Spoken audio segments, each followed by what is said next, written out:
my campaign from day one has been based on a proven conservative record. It's easy for candidates to give conservative talking points. As the Scripture tells us, you shall know them by their fruits.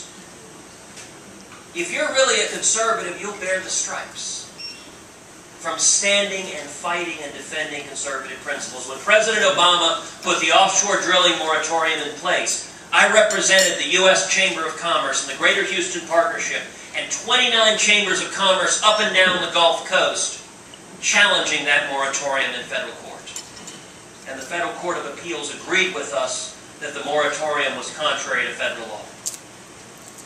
Now, sadly, the President did what his pattern is and ignored that ruling. He reissued the moratorium and just stopped granting permits. It's a pattern of lawlessness that's typified this administration.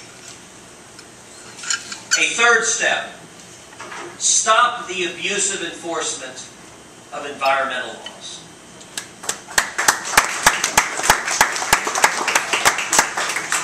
Now, how many of y'all are familiar with the lizard out in West Texas? You know, the Obama administration is trying to use the presence of this little bitty lizard to shut down oil and gas drilling in Texas. I got two things to say about that. Number one, that's our lizard. And you know what? They make darn fine boots.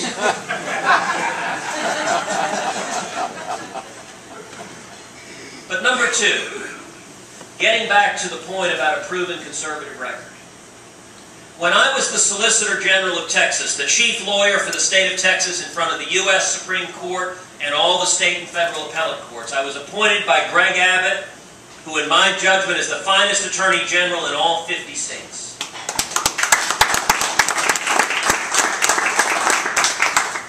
When I was Solicitor General, I led a coalition of states in front of the U.S. Supreme Court, arguing that the Endangered Species Act is unconstitutional, as it applied to an arroyo toad, who, as John Roberts put it, quote, for reasons of its own, happens to live in the state of California.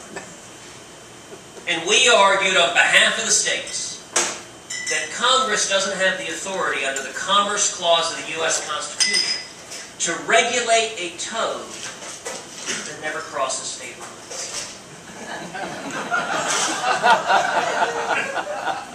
Now, that's the difference between a candidate who's just reading talking points and someone with a proven record who's been standing and fighting. What do we need? We need to stand up and fight. You know, liberty doesn't protect itself. This is something I know the men and women in this room know and understand. It's something for me that was driven home from childhood. As many of you know, my dad's from Cuba. He was born in Cuba. He grew up in Cuba. As a teenager, he fought the Cuban Revolution. When he was 14 years old, he began fighting in that war. When he turned 17, my dad was thrown in prison. He was tortured and beaten almost to death. If you visit with my dad now, he's a pastor up north of Dallas. His front teeth are not his own, because his teeth were beaten out of his mouth in that Cuban jail in the 1950s. My dad fled Cuba in 1957, and he came to Texas. He showed up in Austin. He was 18. He didn't speak English, and he had no possessions. He had a slide rule, which, whenever I talk to young people, they have no idea. And he had $100 sewn into his underwear, which he doesn't carry money now in his underwear. But he got a job working as a dishwasher. And you know, the reason he worked as a dishwasher, and this is something a lot of people who've been struggling will understand, it was the only job you could eat while you were working.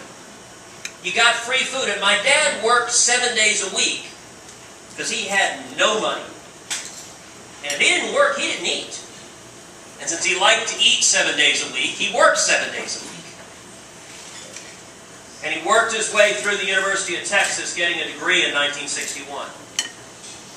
He went and got a job, and ultimately, my dad and my mother started a small business, a seismic data processing company here in Houston in the oil and gas business. So I grew up in Houston as the son of two small business owners.